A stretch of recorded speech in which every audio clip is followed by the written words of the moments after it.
We decided a few months ago to take our baby into the heart of San Francisco for a week of adventure and exploration. We have been shocked at how the city has changed us in the best way possible. Welcome to our San Francisco series. There are currently 35 Chinatowns spread across 19 countries. Just in order to give some context, a Chinatown is an area densely populated and run by ethnic Chinese people. Oftentimes, there is a gate showing the boundary of each Chinatown, which makes it feel a little bit like its own city. Usually, the feeling of the Chinatown is going to give you some clue of the relationship between the Chinese community and its host city, which historically could mean things like great wealth, tourism, crime, gang wars, or even underground businesses, stuff like that. This is why sometimes it is very difficult to fully understand Chinatown, because often myths, racism, and cultural misunderstandings have shaped our knowledge more than actual reality and facts. I am a huge fan of New York City's Chinatown, which is why when I found out that we were going to be visiting San Francisco, the first thing that I did was buy multiple books and started reading and learning every chance I got about the oldest Chinatown in the United States. The thing that I realized early on in my research was that San Francisco is no normal American city, which I made a video on that, so you can check out my previous one in this series. But that also means San Francisco's Chinatown is no normal American Chinatown. During the mid-1800s, the United States was expanding and growing rapidly out west.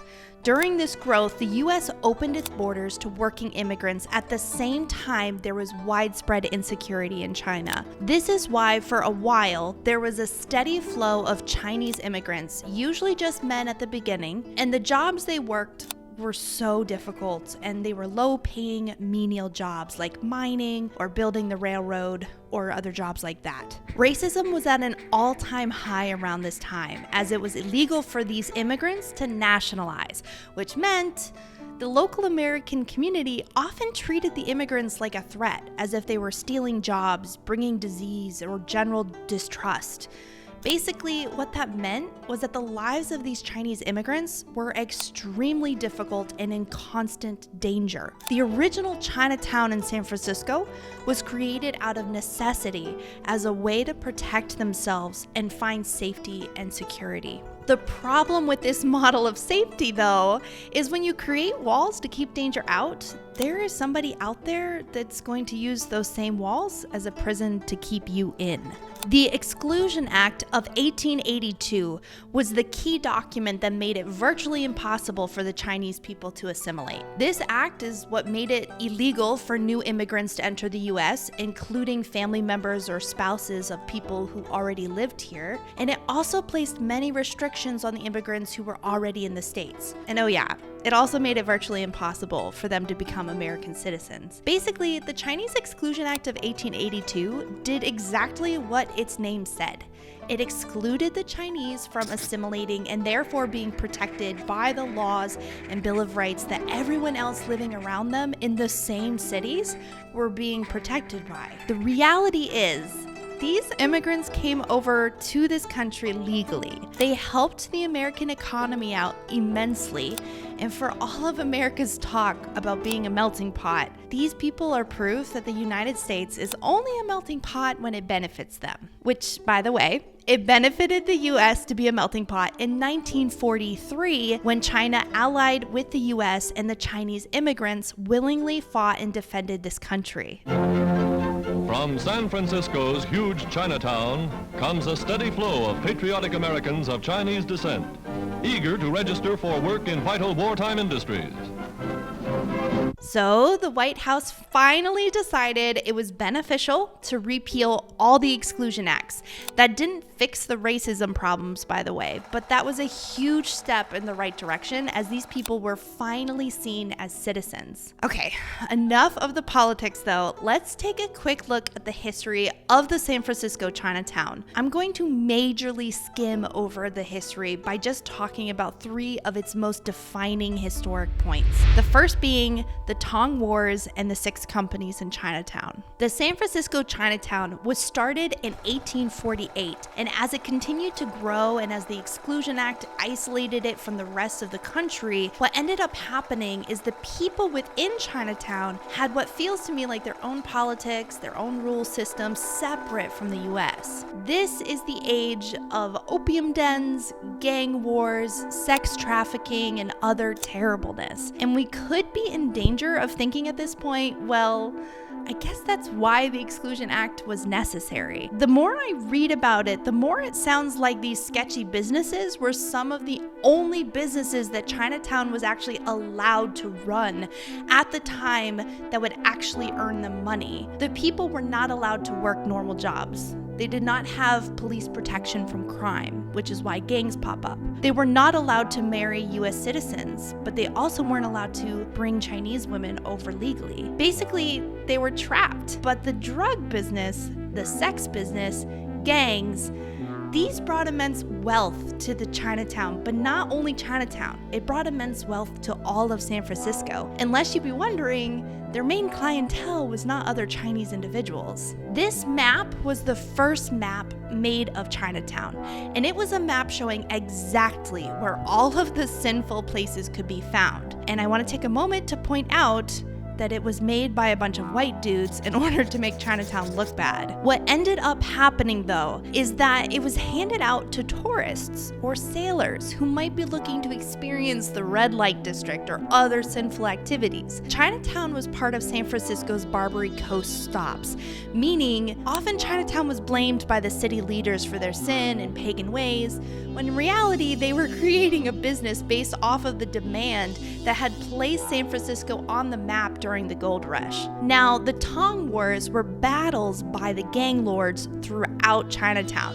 And to give you some scope, these Tong Wars even extended into New York City's Chinatown. There were many gangs or businesses, and there was so much competition and rivalry that the gangs became known for assassinations and street battles. One way the Chinese community fought back against the Tongs, though, was by creating the 6 companies. The 6 companies were 6 of the most important organizations that provided jobs, wealth, and protection to the community. I'm sure the 6 companies had business with the Tongs and were intermingled off and on, but they ultimately were pillars of the community that still have an impact on today.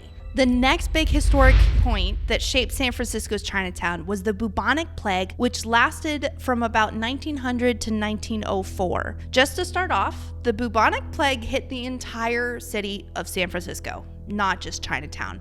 But if you look at the newspapers from that time, it's pretty clear that San Francisco during that time frame did not agree with that statement. The popular belief was that the Chinese were spreading the disease and that only the Chinese people could be infected. So if you were white, you were safe, which is a big reason that all the reports during those 4 years are extremely skewed. The story has a good ending, though. After figuring out that the rats were the guilty ones, not Chinatown, the city worked together to exterminate their rat problem. The big reason why this impacted Chinatown was because it was one more reason that the city was using to explain their plan to forcibly relocate Chinatown from here to here. The city did not like Chinatown. They blamed the Chinese people for their sinful businesses, their spread of sickness and plagues, and other anti-racial sentiments. But in reality, the city of San Francisco was growing fast, and Chinatown held valuable land pushed up against their fast-growing business district. During these years, it became inevitable that they were going to get rid of Chinatown. It was just a matter of time to get the approval and the reasons. This would have been terrible news for Chinatown, by the way. They would have lost their security, work, tourism, and whatever else they had, as they were already being heavily restricted by the Exclusion Act of 1882. This was a scary time for the Chinese community, which leads us into our next big historic event, the earthquake and fires of 1906. Now we are at St. Mary's Square, which just before the fires, before the destruction of this area, this was also here. It's just obviously changed, and Ian's gonna be happy because there's a play area. This is one of the key locations of Chinatown, where you would like come to see St. Mary's Church and St. Mary's Square. The earthquake of 1906 and then the subsequent fire was one of the worst disasters San Francisco has ever faced. Estimates of about 3,000 people died, and almost the entire city of 400,000 people was left homeless, living in tents in Golden Gate Park. One of the ways the city tried to prevent the fires from spreading after the earthquake was to use dynamite. The blast of the explosion will actually push back the flames from where it is spreading. And thanks to some overzealous vigilantes with dynamite, Chinatown was one of the hardest hit locations in the city. As the city started to try to get back on their feet, many people began to see this as the perfect time to move Chinatown, as it had already been flattened and destroyed. But this is when Chinatown fought back, changing history. The Chinese consul general insisted that Chinatown be allowed to rebuild in the same location. And when they did rebuild it, they built an Oriental dream landscape. They created a clean, safe, and modern haven for tourists to come and see their pseudo-Oriental architecture. And yes, you heard me right, pseudo-Oriental.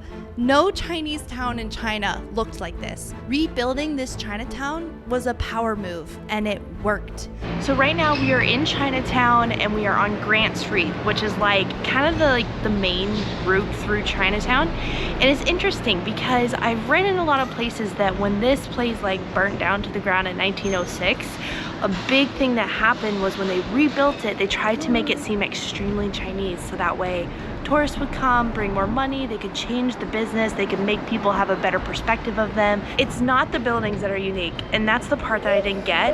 It's literally just the top of the buildings. They just like added like, not turrets, what would you call it? It's like a facade. They just added like little cool spots that like gave it like a flair and like made it unique and feel interesting. I don't think that's actually Chinese.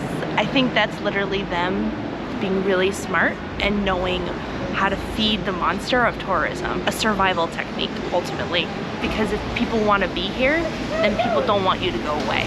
When it was rebuilt, it became one of America's most top tourist locations for people to visit, which forced the city of San Francisco to let it keep the land that they had been coveting for years.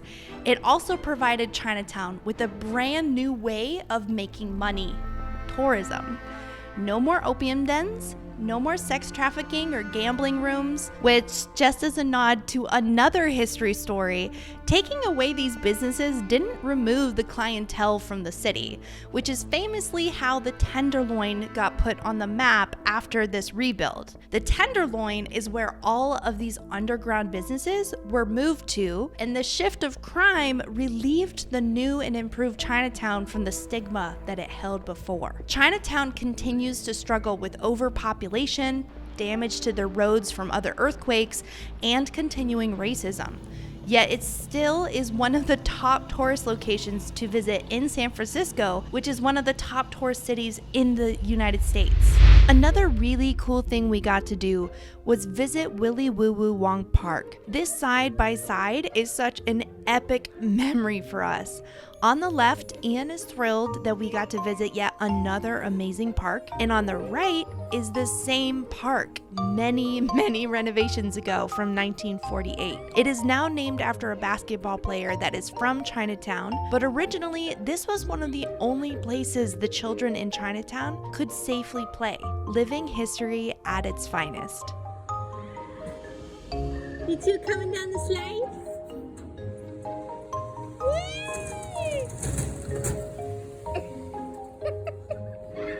He just went into the belly of the dragon. And now he's under the other section. So just as a quick step back, when we visited Chinatown, I expected to be amazed at the history, the food, which was really good by the way, the culture, the architecture, But I didn't expect the heavy feeling of oppression that I ended up experiencing. Walking through the streets of Chinatown, my mind kept thinking about other little pouches of culture, all of which have very different stories. Like Manila Town, a small Filipino area in San Francisco, right beside Chinatown, that was forcefully destroyed by the city of San Francisco in the 1970s. It no longer exists. Seneca Village, the largest area of land owned by African Americans in New York City in the 19th century. In 1857, New York City forced the people off their land and reclaimed it as part of Central Park. It no longer exists. The Jewish communities in Europe, all taken over or demolished by the Nazis during Hitler's reign of power, they no longer exist. The Trail of Tears, a time when the US government explained away human rights and forcibly relocated around 60,000 people from their homes to make room for Europeans. Those homes no longer exist. Chinatown is unique, but not for the reasons that I originally thought. Chinatown is unique because even though powerful people wanted it gone, it still exists. Welcome, at long last, to my Chinatown video. If you've noticed, I've taken a huge break, and there was parts of that where I was unable to edit. Hello, and welcome to the lake. So we've spent a month on the lake, actually, and just taken the time off for rest and family time and rejuvenation. It's been really nice, and we're back, though, so I'm going to get back and caught up with our current series. But then there was also parts where I was just taking way too long to write this story because this story ended up being way bigger and way more important and way more special to me than what I originally thought. And I originally thought it was going to be big and special, and it became even bigger. It became enormous. There's a lot to this story that I have researched, read about, delved into the history that I'm not able to include because there's just not enough space in one video. It's an amazing story. If it's new to you, comment below your thoughts, or if it's not new, if it's something you've personally experienced or you've studied and you have, more attachment to it than maybe say I have, share that too. I would love to talk about it further, learn more about it. It's definitely an open learning topic. It's not done with this video, but this video is my starting place. Hope you enjoy, and I'm finally glad that I'm actually getting it out. So